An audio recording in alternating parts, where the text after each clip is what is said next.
Welcome, everybody, to another Down the Middle.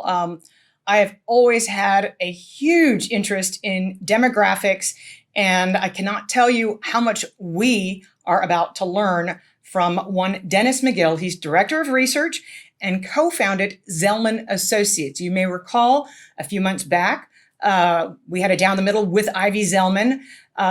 They're equally brilliant when it comes to the housing market, but Dennis has just published an analysis, a study called Cradle to Grave. Let's face it, we have a people problem.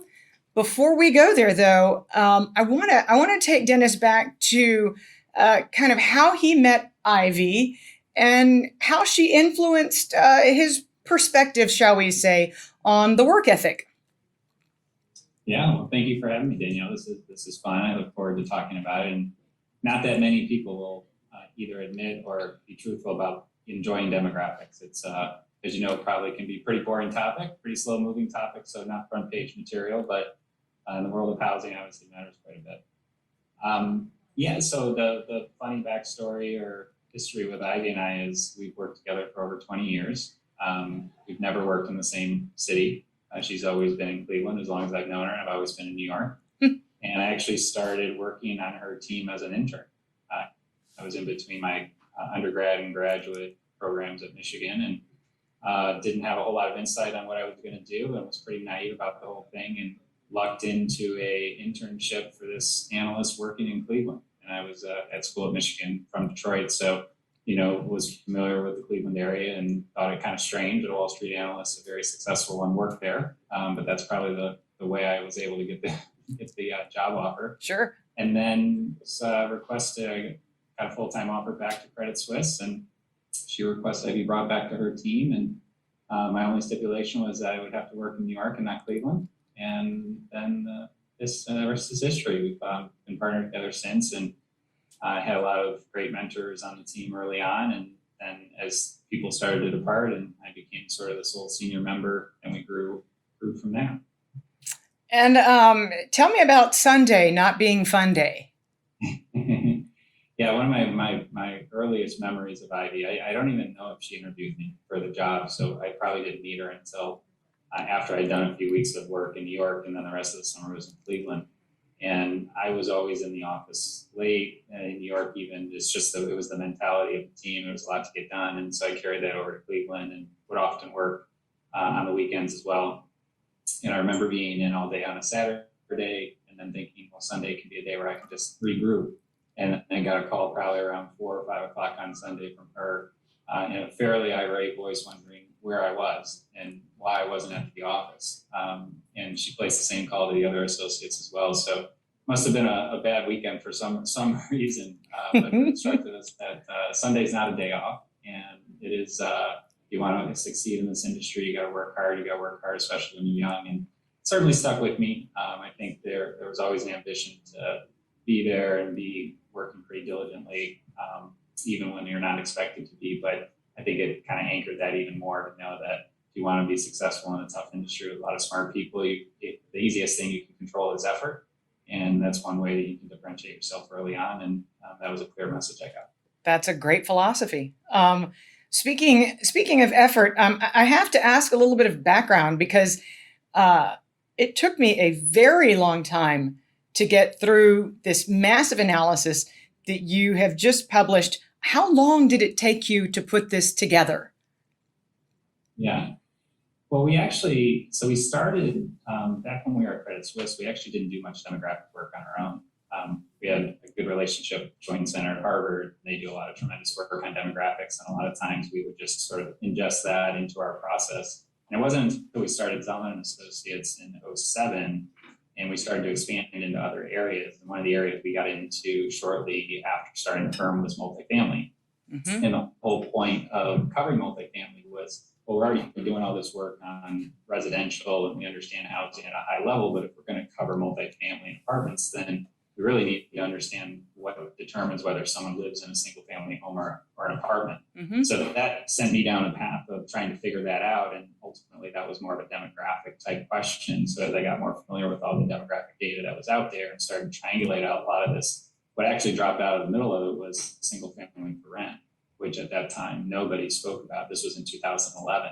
Nobody's talking about single family rental. It was before Invitation Homes, American Homes for Rent, the two biggest in the country, on the single family REIT side, had even bought a house. And it was part of a report we published called Leasing the American Dream, which at that time you were seeing tremendous amount of foreclosed homeowners essentially just re-rent in their same neighborhoods. And you realize that it was already a massive part of the housing stock, which nobody ever thought about it. It was always buy a house, rent an apartment was the perception.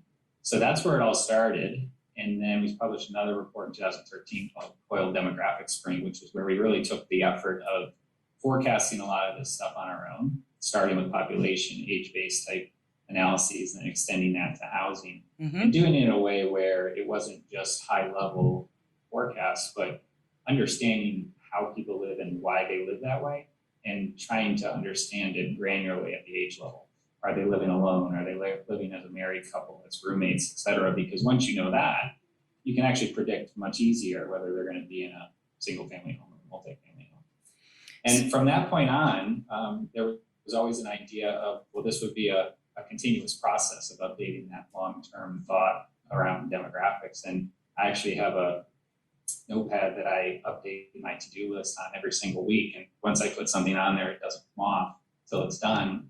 And you'd probably laugh at this, but I've had this demographic report on my to-do list since 2015. Oh my gosh. And, and there was always a process of updating, the data and thinking about the process and doing a lot with getting the infrastructure in place, but there were always other things that became priorities. And, it was sort of this building process, but it wasn't necessarily getting to a report stage. And the pandemic sort of really accelerated as a priority for me because so many things changed with how people were living and how quickly and when they moved. And the topics became much more prominent in the media and then around Wall Street, where people are trying to think about where we are in the cycle. So it kind of became one of those things, say, okay, this is now the priority. We're going to start and get this thing done. And so really probably for the last 6 or 9 months prior to publishing, it was my main priority. The first time I was able to really get back into it. But it helped that I was sort of building those blocks incrementally, slowly over the years. Sure. And felt pretty to cross that one off the to-do list after being there for 6 years. Well, I'm gonna actually throw a name out there that you probably won't recognize. When I started at DLJ in New York, an economist by the name of Dick Hokanson was at DLJ, and demographics was all he did, and he was completely disregarded because they were like, this is never going to happen. Right. But again, this was back in the mid 1990s. My question is, we have a people problem, apparently. How long has this people problem been building up within the United States? Well, really, it's when you look at the growth rates. So the growth rate of the population this last decade, as people have probably seen, was 7.4%. That was the slowest for any decade other than the 30s. And the 30s was 7.3. So there was a decent shot this was going to be the slowest decade ever. But it's not that much slower than what we've seen in the last couple of decades, a few hundred basis points. But it's on that trajectory that it's now's about the time you have to start doing a little bit of a wake-up call on it. Because when you appreciate how important the baby boomers were when they were forming their household years, and then they've obviously been around since, and the leading edge of the baby boomers is still in a very healthy age, but that's starting to get into more of a tipping point. And along the way, you've had other things happening among how young adults are living and fertility rates, which we can talk about, but you're getting to the point where the aging of the population is catching up to us. And so for this current decade, we actually forecast 4% population growth, which is obviously going to be the lowest ever. And by the end of the decade, a lot of this hinges on immigration, obviously. Domestically, if you say the organic births versus deaths will tip into negative territory by the end of this decade, we think. And that'll be the first time ever that that'll be the case.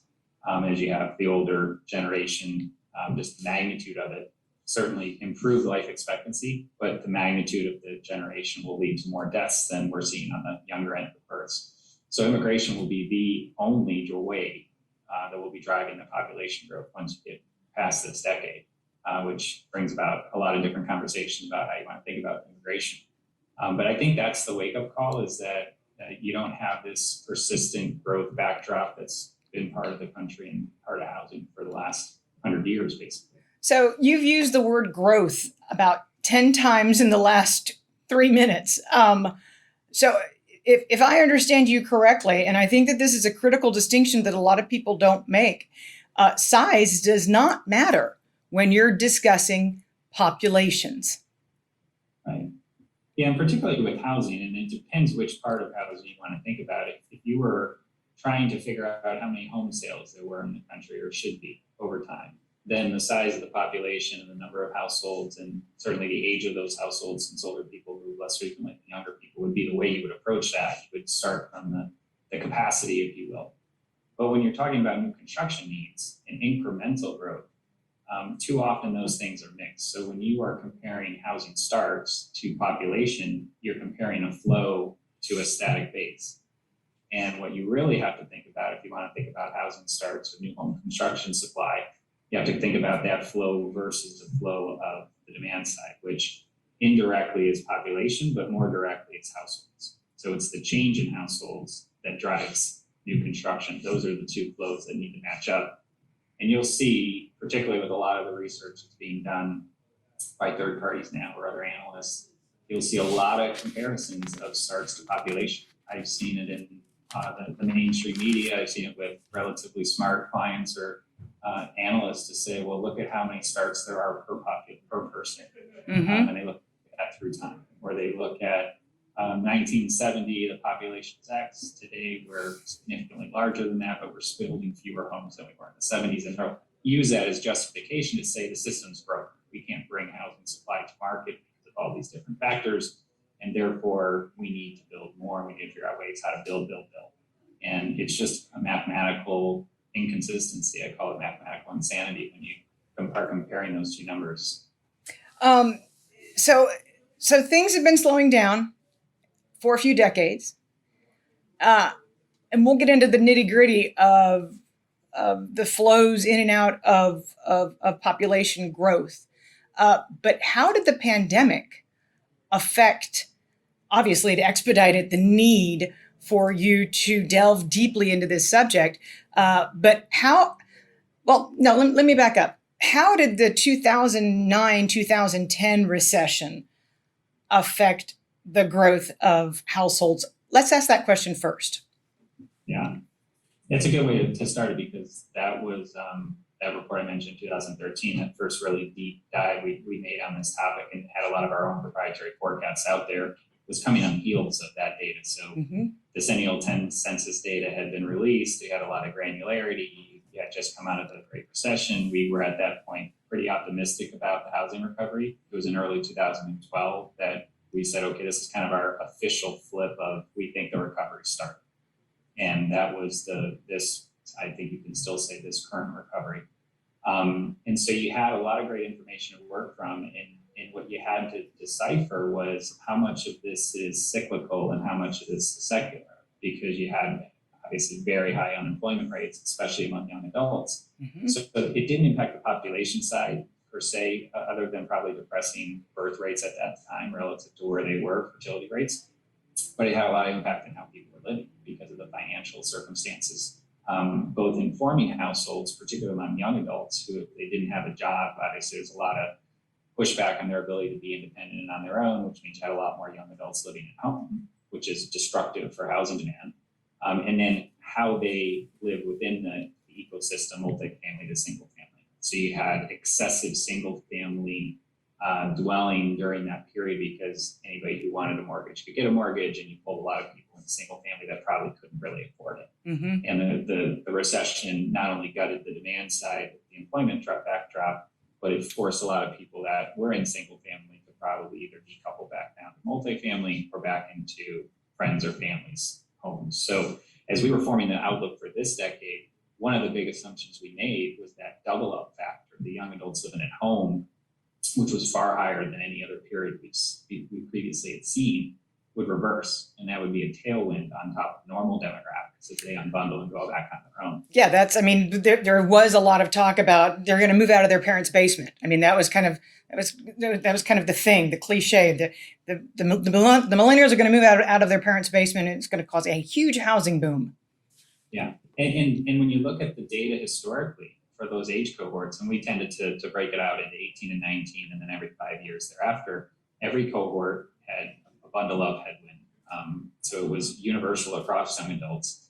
But if you looked at the history of it, you'd say there's every reason to believe that should be a tailwind and an unbundling. As dire as that Great Recession was on those unemployment rates, you didn't have another period where you could look at it being so high for so long. So there was every expectation on our side that would turn around. That was part of the reason that called the Quill demographic spring, because we felt like you had that aging of the millennials, plus you had the young adults kind of reversing out of the cycle. And one of the more puzzling things throughout the decade, and as we're tracking this every year, is that it actually went the other way.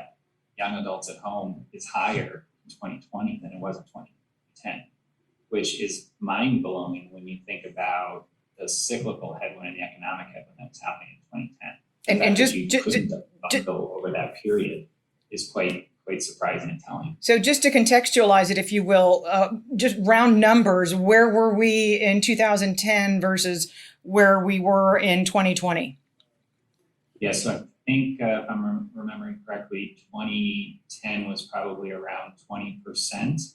And I think prior to that, age adjusted, you were probably closer to 16 to 17% historically.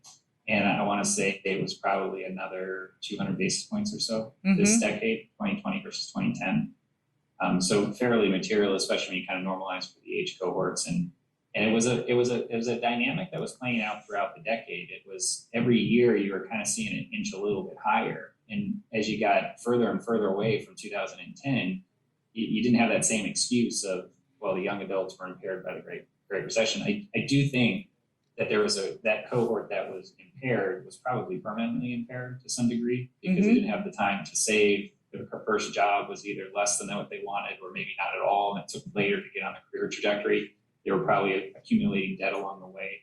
So you can appreciate why some of those age cohorts just got dealt a bad hand, and they maybe permanently would be higher.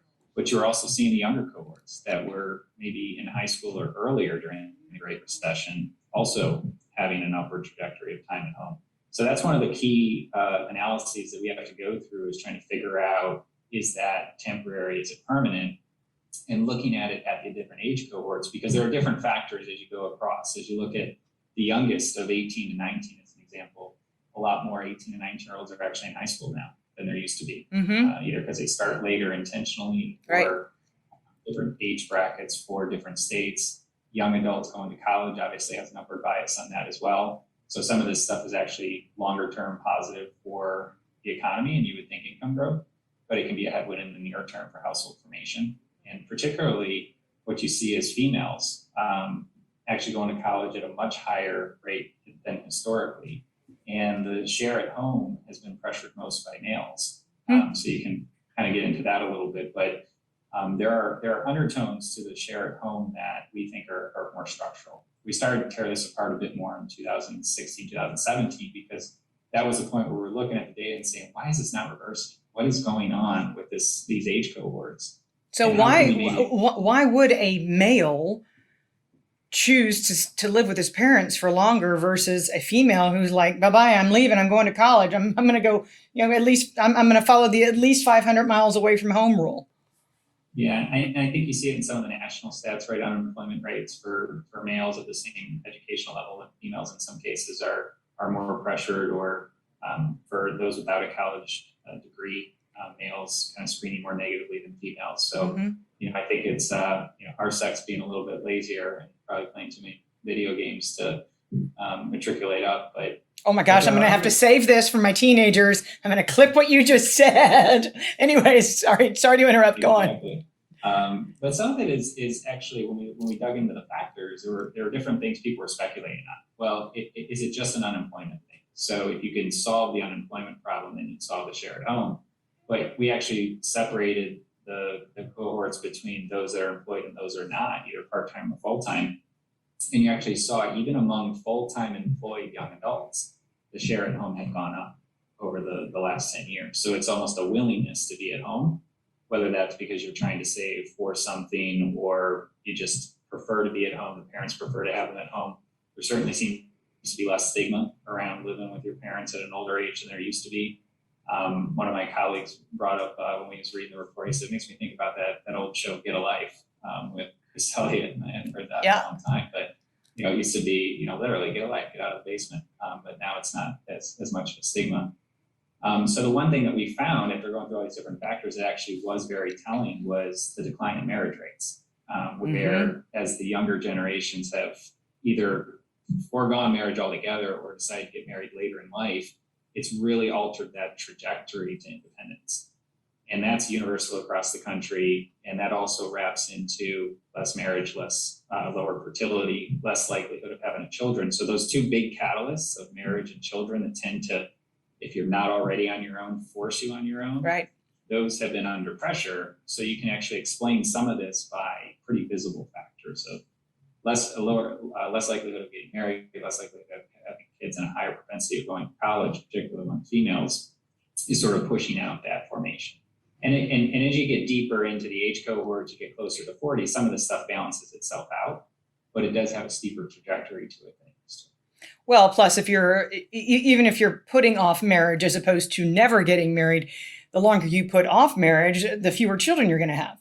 So you feed into people not needing to move up as they once did because maybe a different size home is appropriate for their family. The flip side of that, though, is if all these parents have all these adult kids living at home with them, they're not moving down.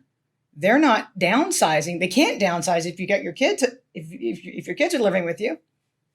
Right, exactly. And you look at the different age cohorts, there's obviously a very big difference between the 20 to 24-year-old share at home versus the 35 to 39 share at home. But all of those, when you isolate them individually, all of those are up versus where it's been historically. And for the 30-year-old cohort, I want to say it was probably running closer to 10%, and now it's closer to 12 or 13%. So it might not sound like a lot to have that 200, 300 basis point increase, but it's a net negative to household formation. And it's something that a lot of clients are focused on when they're asking the question, because I think there's still this embedded expectation that, well, that's gravy, that's tailwind, that's yet to come. They're eventually going to move out. But when you balance a lot of these things, some of them structural, like around marriage and college and those types of things, with some of the other stats that we've talked about, which you look at death rates for young adults, and a lot of people haven't paid attention to this, but over the last 20 years, death rates for 20 to 40-year-olds are up massively. Yeah, can you delve into that a little bit? Because that was one of the things that when I read that in the report, you could have knocked me over with a feather. I was like, you've got to be kidding. Yeah. And I think that's the reaction most people have, because it's just not talked about as much. And it's one of those, again, demographic things that isn't front page news. But if you look at the change in death rates across cohorts, just running every single age year, every age cohort up to 20 is down significantly over that 20-year period. And then all the older age cohorts are down quite a bit as well. Their life longevity is improving, healthcare, medical care, et cetera. But that middle cohort is up massively. And you look at it on a chart and it just stands out like a sore thumb. And it's the two leading causes are overdoses and suicide. So you think about it, it's really one of the doctors that present, Dr. Roizen, that presented at our conference that you were just at, calls it death of despair. And that's the hardest thing for them to figure out and predict. I don't know enough about why and what. You can speculate in a lot of different directions, but obviously depression is kind of behind a couple of those things in general. And whether that's financial depression, social depression, whatever that might be, but obviously the young cohort is not as happy as they once were, or seeking, some type of solution elsewhere. And it's resulting in some net negatives. And there's small numbers in the grand scheme of things. So it's not as if that's driving overall deaths in our country up massively, or the overhang on household formation. But it's more of, to me, I'm looking at it and saying, well, that's a clue about how this cohort thinks and behave. And thinking about somebody being at home is also potentially intertwined with some of those things as well. Sure. So you don't want to just dismiss it and say, well, this is just an economic problem that can be solved if you just give them enough money, write off their student debt, and give them a job. There's other factors that are impacted. Yeah, somebody asked me recently, what's the most important aspect of parenting? And my answer was, you need to, the most important thing you can do as a parent is to give your children independence. Because, that way after you're gone, they've still got the ability to be self-sustaining. But as you said, we are living longer in general. Again, we've got the kids at home. Ivy has spoken quite a bit about aging in place. So, I mean, how has that affected household formation? Or I should say, how has this been a support for the housing market, given, again, you've got your kids in the basement, cliche, and you want to age in place, you want to stay in your home. Right. Yeah, that's a good point, because if you go back a handful of years, there's this perception, and it might even still exist, but this perception pre-pandemic that the baby boomers were in their downsizing years, that they were going to be selling their single family, quote, McMansion, and moving down into some multifamily unit, maybe in the urban core. Mm-hmm. So there was this rotation. You had actually a perception that, well, this is going to be an inventory problem, because you're going to have all these baby boomers selling their single family homes, and oh, by the way, millennials don't even want single family homes anyway. So that, it sounds crazy today, especially after the pandemic, but that was a very mainstream view. Oh, I wrote an entire report about it that said,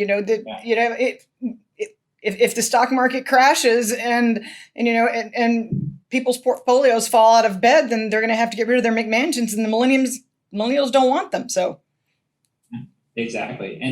And the reality of it is, when you can't get that at this exactly, but you can get at the size of these homes indirectly by knowing when they were built. And you think about the average home in the 60s, 70s being built was 1,500, 1,600, 1,700 square feet. It's not a very large home when you think about it. Mm-hmm. And the homes today, I think the Toll Brothers McMansion, I think that's a minority, a very, very small piece of the baby boomer pie. But what we were focused on more than anything, and this is why the age-based analysis becomes so important, is that if you look at the percentage of 65-year-olds living in single family as an asset class, and so we always think about it single family, multifamily, traditional, multifamily 2 to 4 units, and then manufactured housing. So we just think about housing as those are your options. What's the market share mm-hmm. of every age cohort? The percentage of 65-year-olds living in single family has been going up consistently over the last couple of decades, mm-hmm. and even before that, but particularly during this controversial period of the baby boomers. So the perception is they're sellers. The reality is they're consumers, because they are aging. They're staying healthy longer. They're working longer. They're staying as married couples longer because one of them's not passing away, and that keeps people in place. The vast majority of people of older cohorts, it's sad to say, but they die in their single family home. They don't want to leave. In many cases, they don't have the economics to leave, but in a lot of cases, people want to stay in their homes as long as they can maintain it. Mm-hmm. And we see that in the data. So the baby boomer aspect has actually been very favorable for single family over the last couple of years, and will continue to be over the last couple of decades, and will continue to be this decade as well. There's actually a positive bias of that aging cohort for single family. So lots of baby boomers staying in their homes, bigger homes than they were several generations ago. Are there going to be implications because of affordability in terms of how many generations are going to be living under one roof going forward? I call it the Italianization of America. I mean, is that a phenomenon that you've picked up on, and one that we might see increase in time? I've seen a few articles here and there, especially in the Hispanic community, for example, during the pandemic, that there are now more multi-generational families in America than there were before.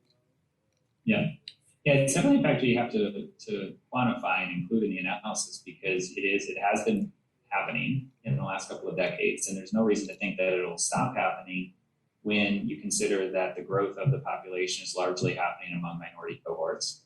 And then you think about the baby boomers. What you hear in some cases, and some of the builders have started to design product around this, is multi-generational living, not because of an affordability issue, but because they actually want to be close to the grandkids, where it's a way for somebody who's aged that doesn't want to be in a nursing home can still be close to their family and be taken care of, yet still have their own independence. So Lennar is one of the ones that has been very forefront on this, on multi-generational housing. You have a separate, area, separate door, entryway. So some of those things you have to take into account, and where you see it in the data is if you exclude all the young kids living at home and just look at all the other adults and say, well, how many adults are there in the average house? Mm-hmm. And you look at that across different ways. So you can say, well, let's just look at married couples. So we understand that we've isolated both the age and the demographic circumstance. There are more adults in those households than there used to be. And it's slowly creeping up. And what that essentially is on the margins, it's household destruction and less housing demand.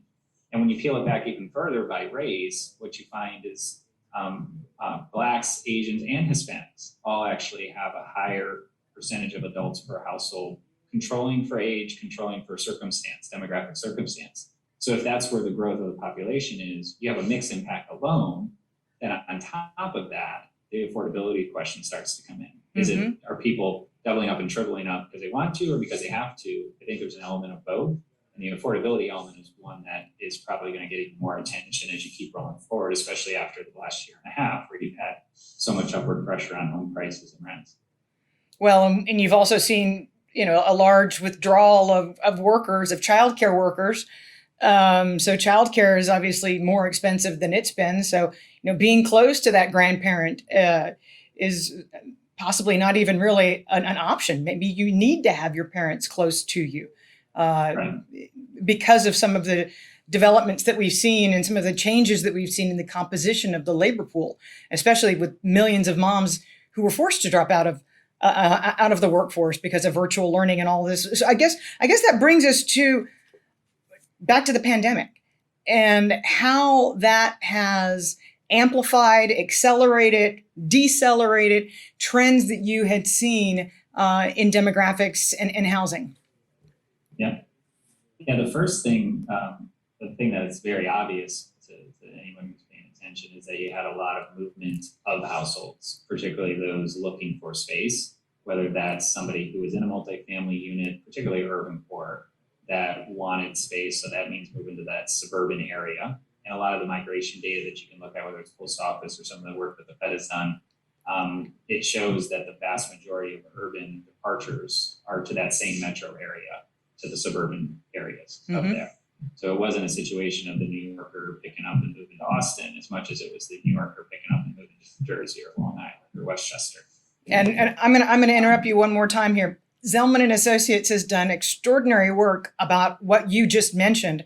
And I think there's a big misperception out there that a lot of Americans uprooted and moved halfway across the country. Yeah, no, I think there's certainly some of that, especially among younger cohorts that maybe didn't have a core base of where they were living. But especially when you think about families, there's no question that there was that push to the suburbs, and you saw this explosion in a lot of these suburban markets around urban areas. So that's very visible. I think it's debatable of how much of that was local versus across state borders. That's where maybe the conversation gets more fun.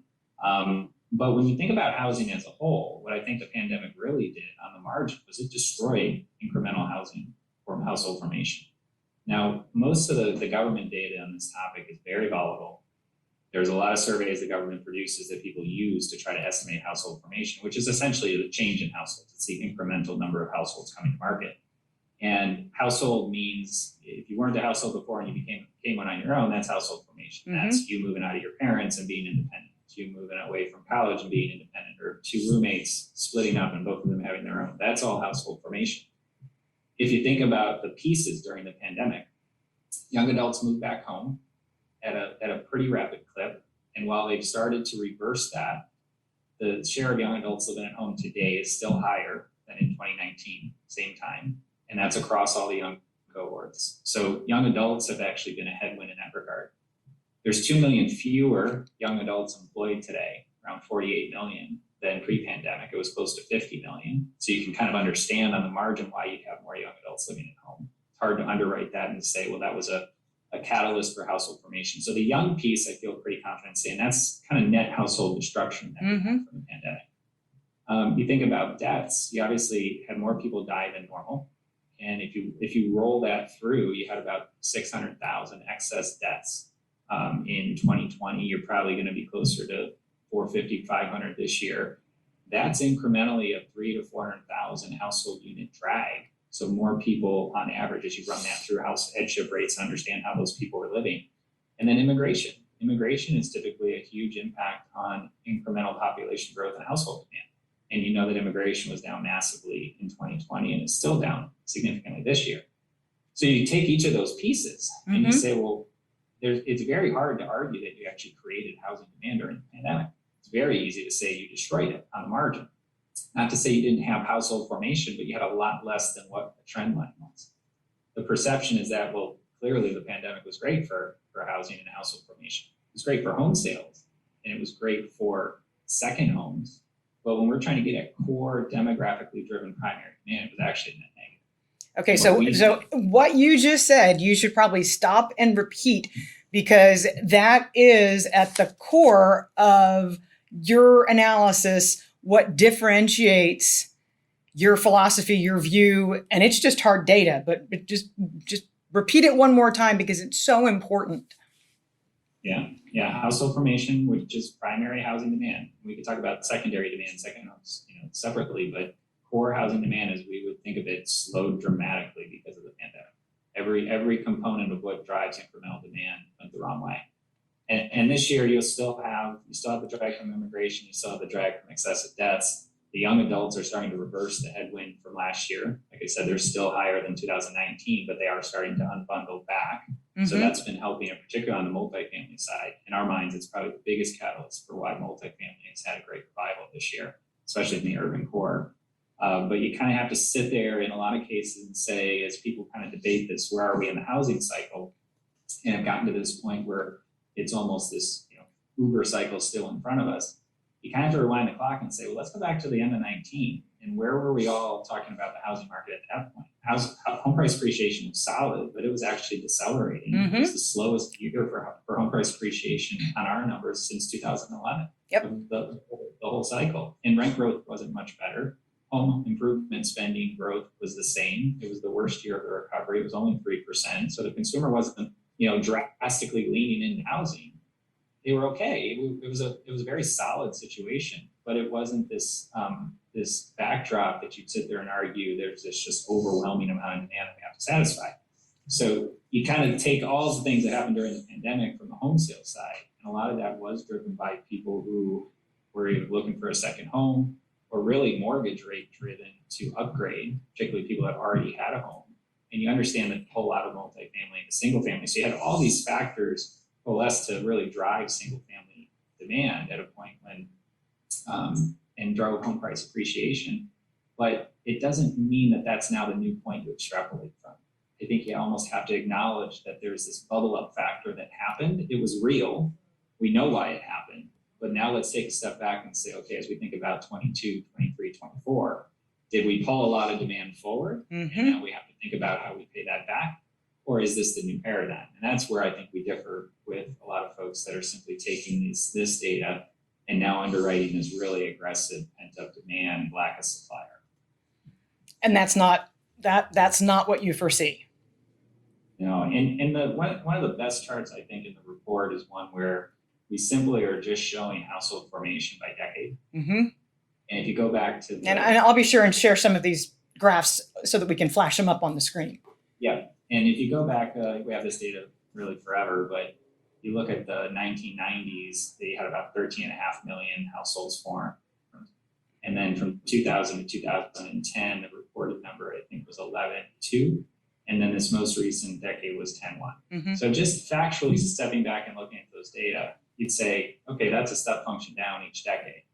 And then you say, well, 2010 was a really bad time to be doing the decennial census because it was in the middle of very elevated unemployment.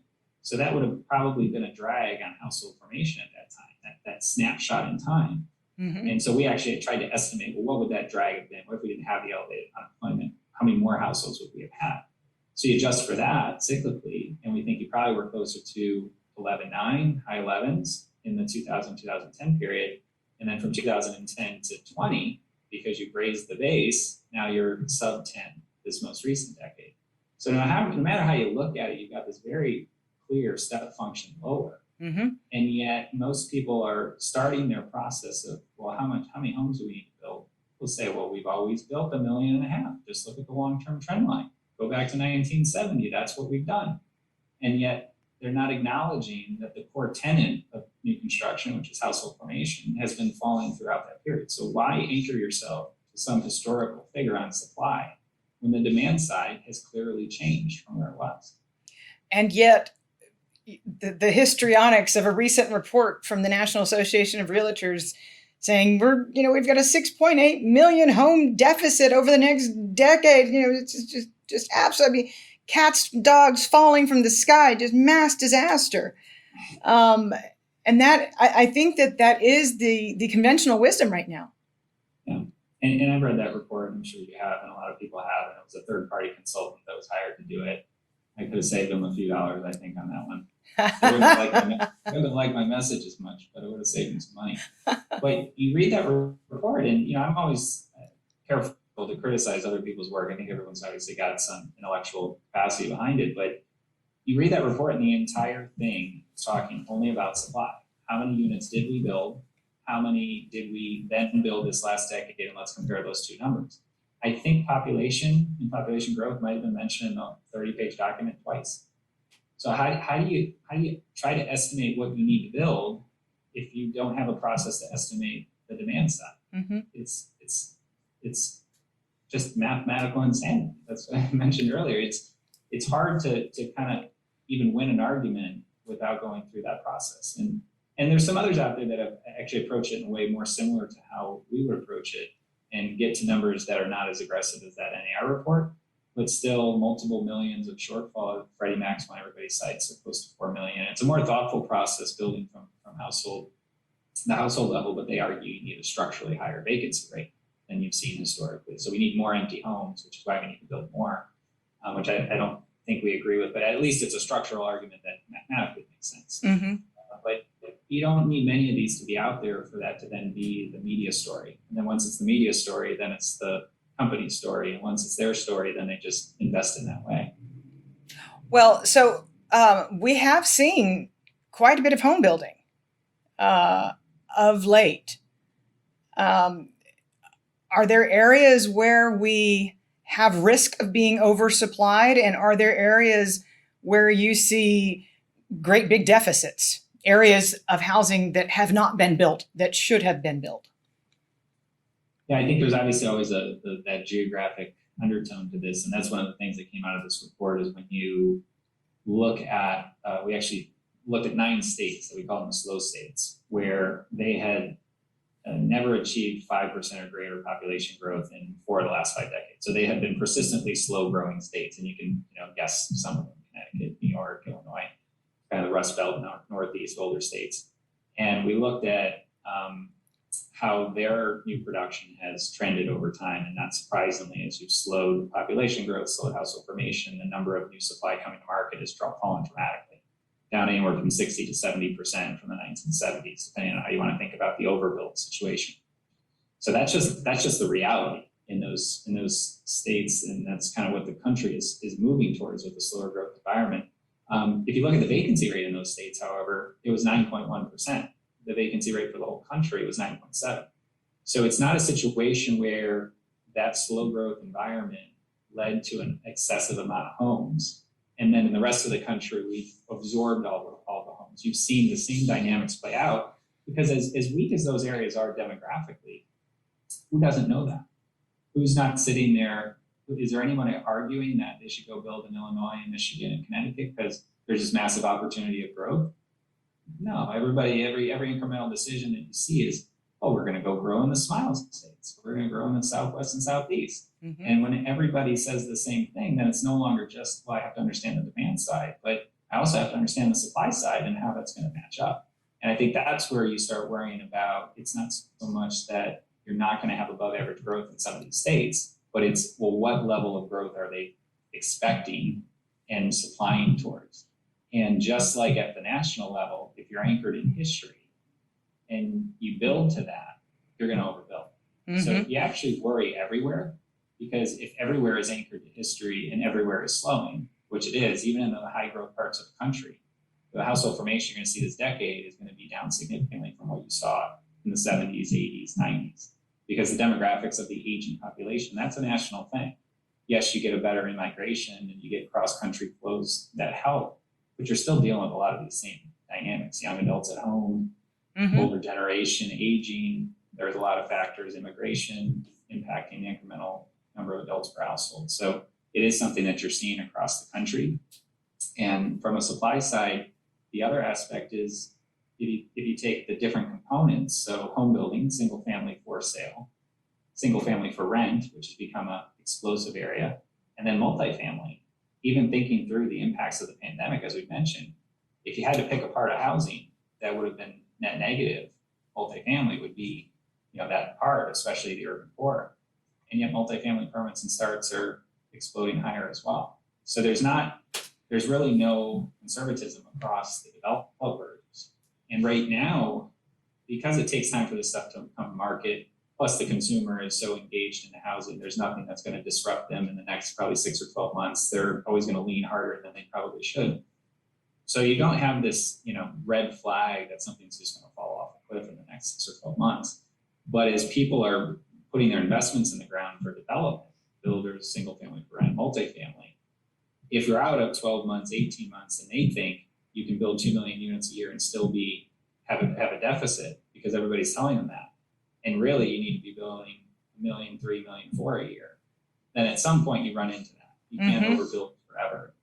And for us, it's that incremental decision on development where our research is kind of saying this is later cycle. You probably want to be de-risking, whereas most of the industry is saying, "Ooh, we just lasted through that recession. Now it's investment time," because everybody's telling us there's a housing shortage. So I was kind of intrigued though, because you wrote about, and this is, you hear about the affordability crisis. You're right. Harvard does some really good work on households that are spending 40-50% of their take home on housing. Is there an area that has been underbuilt? Well, I think everybody would appreciate if we could bring affordable housing to market.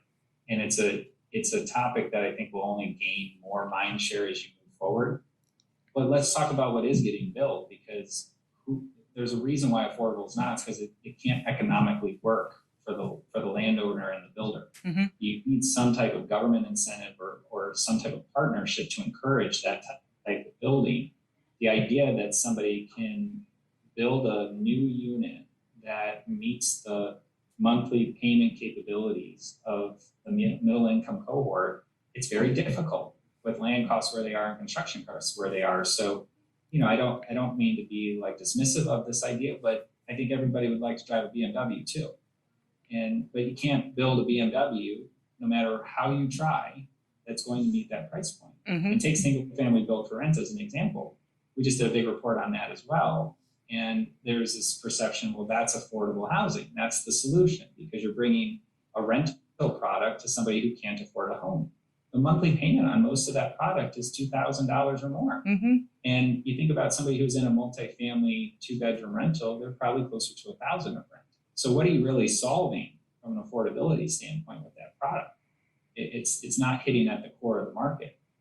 So I outside of the government's involvement or some type of government incentive to defray the costs, I just don't know how you're going to encourage the private market to build something that they can't make any money on. Right. And the other thing I would say on this, it's I'm trying to figure out the best way to present this in a research report. But when you think about housing is almost the catch-all beating bag for affordability because it's the biggest part of people's budget. Right. But what about we flip the coin the other way and say, instead of calling it an affordability crisis for housing, maybe it's a healthcare crisis because healthcare costs are up so much and eating into people's paycheck. Maybe it's an educational crisis because educational costs are cost so much. Maybe it's an income crisis because you're not driving income growth enough to keep up with the cost of materials and land and everything else that goes into housing. Why does housing have to be the residual? It's only the residual because it's so big and it's the biggest part of people's paycheck. Mm-hmm. But I would guess if you look at the monthly payment on a house over a long period of time, and granted this is interest rate driven, but it's the cash flow going out the door for the homeowner, that probably hasn't changed that much relative to CPI, at least prior to the pandemic. Mm-hmm. What has changed is that the incomes aren't keeping up and that the savings aren't keeping up for people to afford a down payment. So I actually think you could twist this a lot of different ways. I think housing is unjustly kind of vilified a lot of times that, well, it's a housing problem. It's just the output that's telling you that they don't have enough money to pay for something more than what they're living in now. Interesting. So since we're inside the Beltway for a few minutes, how does immigration policy affect housing? What role is played there? I think historically, it hasn't been as necessary to focus as much on it because you had such good organic growth in the economy and the population. But I think it's turned into a point where it's going to be the utmost factor moving forward. Because as I mentioned, the domestic population is going to be shrinking by the end of the decade. So every ounce of population growth is going to come from immigration. And if you don't have a policy around it, then how can, in a policy of not just a social policy, but an economic policy, I think you have to start thinking about immigration in economic terms, not just social terms, because if you start shrinking a population and you start shrinking the amount of things people need, particularly housing, think about just as big of an engine as housing is for the economy. Mm-hmm. If you put pressure on that because you don't need more housing because you're not growing the population, you don't need more cars because you're not growing the population, and you start thinking about the ripple effect. Right. That's an economic problem. And the challenge I think you have is, we use some data from the Pew Center Research Center on this, is there's become more of a polarization of immigration views between Democrats and Republicans. And it's turned into a political hot button. And now that it's in that arena, you worry that it'll never be an economic issue, even though it should be one. But you also kind of think about it from the supply side of labor. Here you are complaining about most industries about lack of labor. And some of that's social programs, admittedly, but there's going to be, there could be a solution on both ends. If you had a policy around immigration, bring certain types of labor here, then you solve that problem alongside creating demand. So there's, I probably shouldn't speak out of turn because I haven't done a ton of economic research on some of these things, but it just intuitively makes sense that if you had a policy around immigration, you can contribute to the population growth, as our country has forever, right? That's how we were built. That's right. How most of our population has. My grandparents came over on Ellis Island from Italy. So yeah, sure. Oh, exactly. And today's, Polish Americans, Irish Americans, Italian Americans were one day thought of as troublesome for that, cohort at the time, but they came here, they were manual labor, they worked hard, and now there's no differentiation among that, cohort Sure. living here. So it seems to be, now is the time though, because you realize that some of the stuff that we're talking about isn't going to really bite you for 8 years or 10 years. So on one level, you'd sit there and say, we'll solve that another day. But at the same time, if you want to solve it by the end of the decade, you kind of have to start talking about some of that stuff now. So what happens when this discussion does not occur? What lessons can we learn from Japan? Yeah, we used Japan as a case study in this report, less so about the economic implications and more so to prove that point of a slower growth economy and a slower growth household means you put pressure on housing. That's exactly what we've seen in Japan, where the population growth is now negative, but it was slowing for the last several decades. It was the same reasons as here: aging population, weak fertility. The difference between there and here is there's no immigration, or very limited immigration. Right. So they're having a hard time offsetting, and you look at the projections from others, you're looking at 20, 30, 40% type declines in Japanese population over the next 50 plus years. So they're on a slope that's pretty difficult to reverse, and you can imagine what that means for extra housing as more people die and open up capacity of which is not needed. Then you're just going to have continuously higher vacancy rates. So the domestic side, I think you have a bit of a lead time, because what's happened in Japan is happening earlier than it's happening here, but it's happening in the exact same way. So I think they give you a very good transparency to what to expect on the domestic population side. From a housing side, it's an interesting thing I've learned after doing this is in Japan, it's much more common to knock down a very livable home. So somebody does not, there's a cultural dynamic of not wanting to live in a home that somebody else lived in. So very livable homes historically have been knocked down and they just rebuilt. So existing homes actually depreciate over time in Japan. So their number of homes they build is actually much higher for their level of households than here.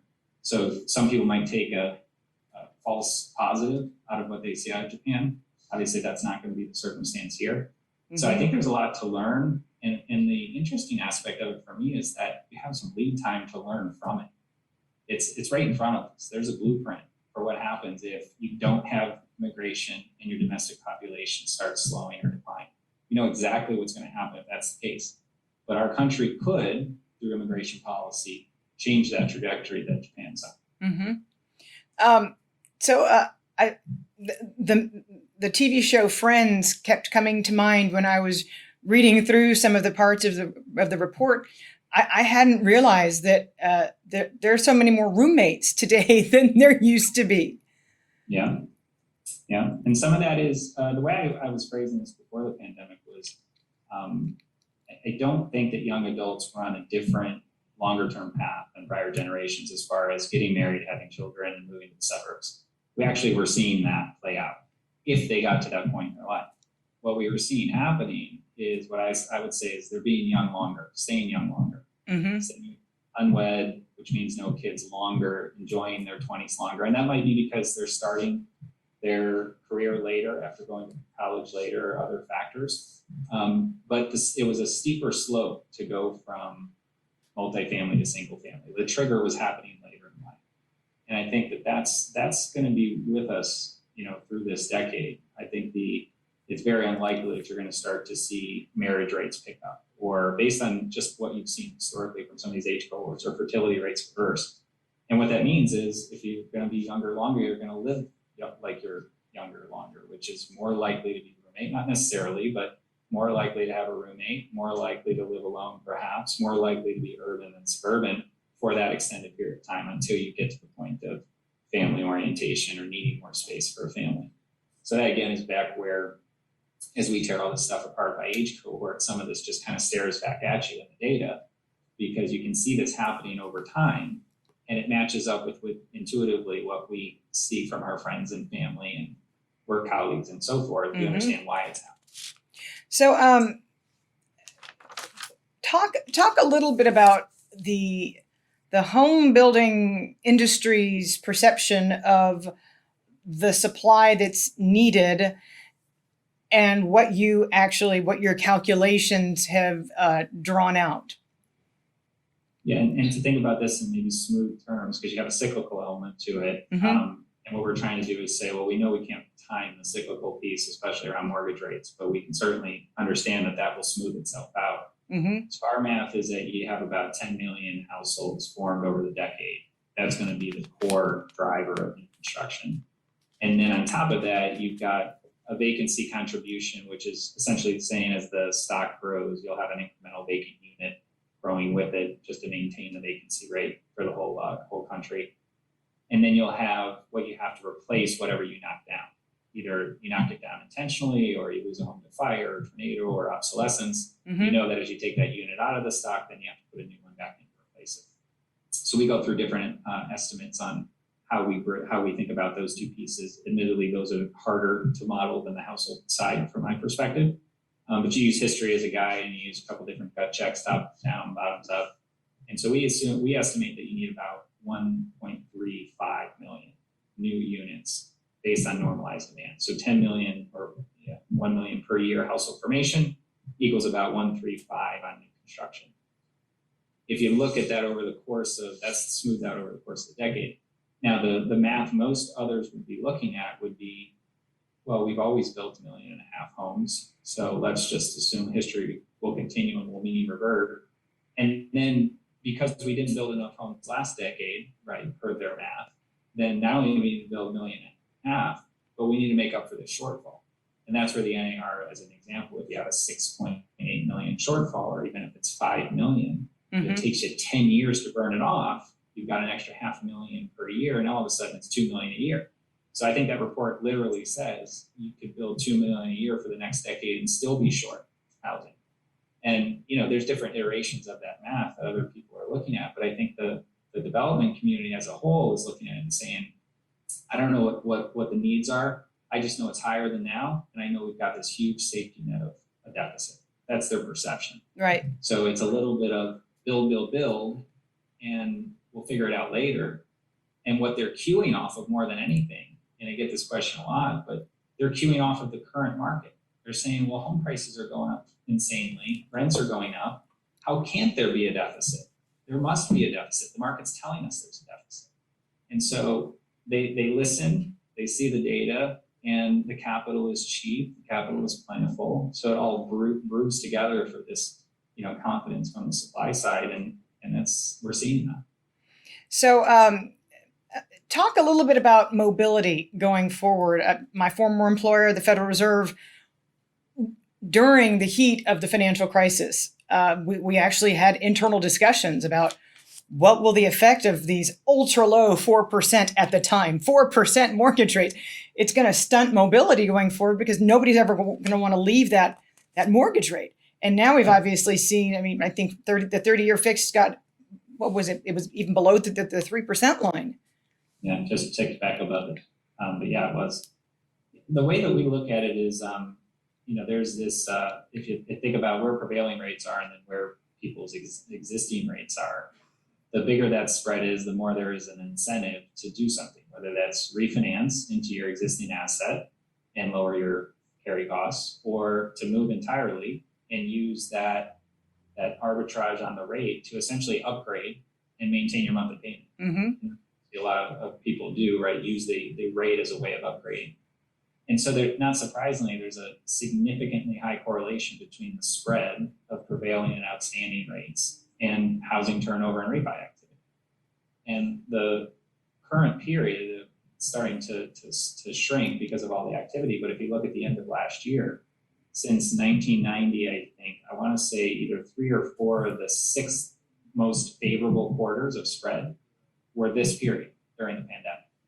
So the spread was so wide, so quick, mm-hmm. that you can understand why it incentivized so many people to act. And I think a lot of the movement during the pandemic had nothing to do with pandemic reasons. It had everything to do with it was a good time to move because it was cheap capital and it was a good time to upgrade. No different than you see in any other housing cycle, good or bad. So as you look forward, if rates go up, especially if rates were to go up meaningfully, turnover will slow dramatically, in our opinion. I don't think that's debatable when you've seen it every other period of a bump in rates. You see it, and there's a reason to understand why. To your point, if you no longer have the economic incentive to refi or move, then you don't. And the only reason you do is because you have some forced decision to. Our view on rates is we have no idea. And, as long as we've been at this, I think people have been expecting mortgage rates to go up at some point and they just keep going down, which gets back to like your area of expertise on where are we truly with economic growth once you get past the stimulus, can we actually see higher rates and inflation trend story, all those things. But so our view is if rates were to go higher, it absolutely impacts the market, slows down things, particularly price appreciation. The other thing on mobility that I think is interesting is in a lot of cases, I think work from home is being perceived as actually increasing mobility, moving people around more. Mm-hmm. And while I think that's relevant for some parts of the employment base, you have to also look at how many housing moves were historically driven by corporate relocations or by you got a new job, but it wasn't in the same area. Right. Moved to Atlanta where corporate headquarters moved. And you look at long distance moves during the pandemic. And last year, I think this is going to be the same thing. They're down massively because you didn't have to relocate. Relocation moves are probably going to be down significantly. You could actually argue that work from home will pressure mobility for especially the older cohorts because they'll take that new job and work from home. You can take a new job anywhere and not move. So it'll be interesting to see how that tug of war plays out because I don't think it's all necessarily work from home necessarily is 100% beneficial to mobility. Do you think we will see any element of a reversal of the migration out of cities? And what are the implications both on the single family and the multifamily side? Because you also have opinions about the potential for multifamily to be going down this same path of oversupply? For the single family side, I don't think there'll be a reversal. Mostly because I think what we did was we pulled forward people who are going to buy in the suburbs anyway. Mm-hmm. And you see this with a lot of the young adult data. If you look at the pre-pandemic trend of 25 to 29-year-old households, you had about 5% were buying each year, percentage of households buying a home, primary home.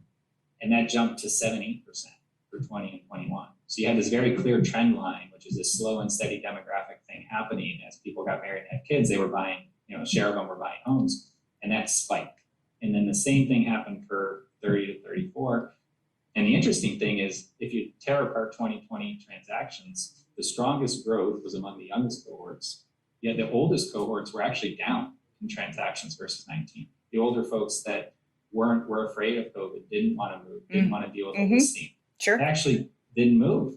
So this was a young person's trade that was happening predominantly in 2020.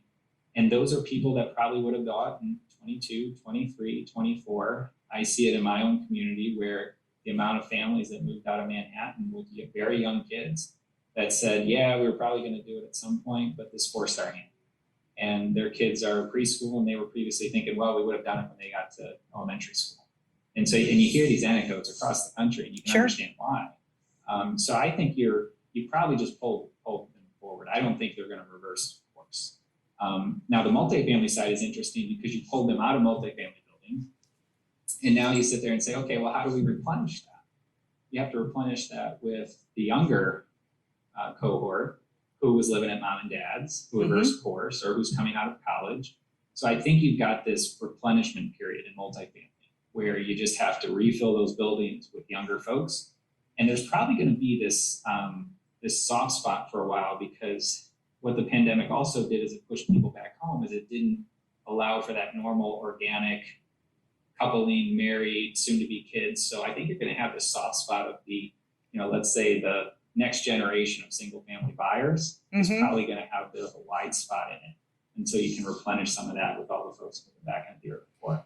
But the risk of multifamily oversupply, just like the others, is it depends on what you're underwriting to. If you're convinced that there's so many millennials out there that you can build as much as you want, buildings will be full, that just carries you back to the demographic piece. And I do think that the urban multifamily will actually have a pretty good relative decade of demand, because you are keeping people young longer, and demographically the millennials are helpful in some respect to multifamily, but also just the way people are living is somewhat helpful.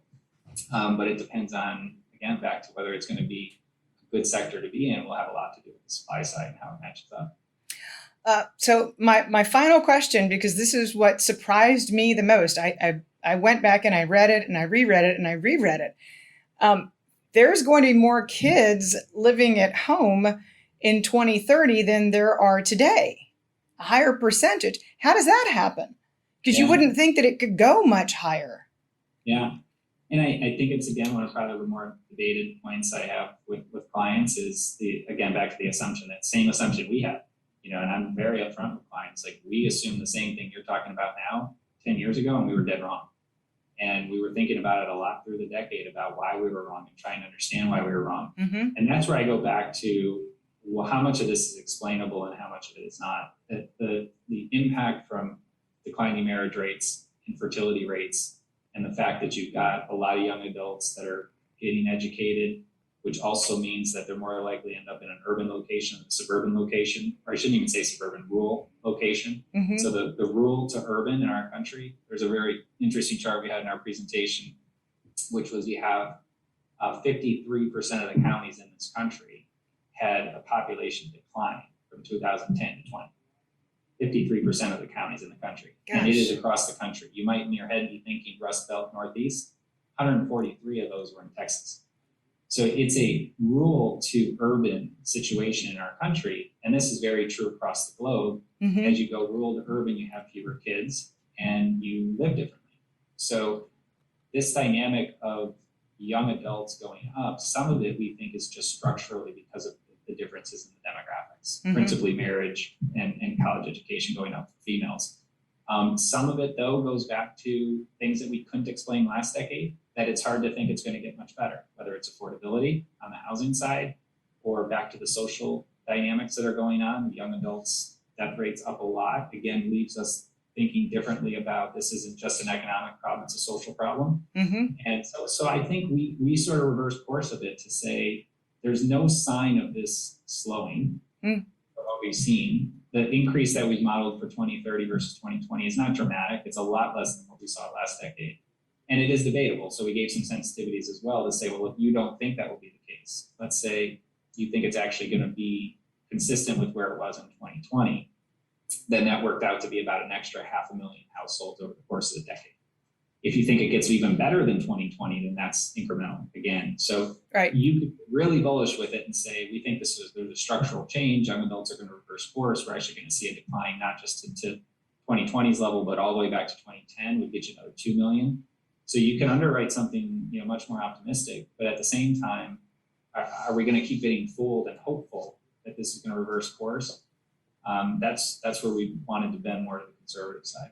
Well, if I could give one suggestion, it would be for your next major analysis, it would kind of be the role that automation in the workforce is going to play going forward with these younger individuals. I'm intrigued that we've seen several consecutive weeks of rising unemployment claims, and you're saying to yourself, wait a minute, there's all these job openings out there.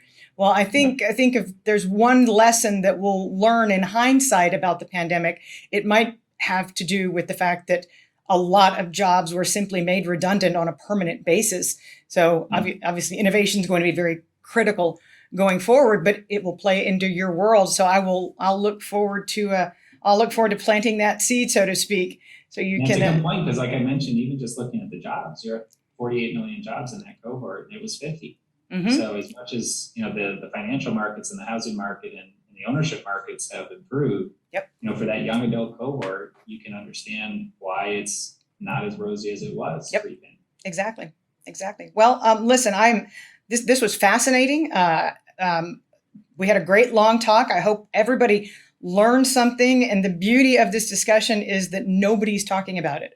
So I really look forward to you educating a lot of people on this subject so we can start to think more rationally about housing moving forward. So thank you so much today for your time. I really appreciate it, Dennis.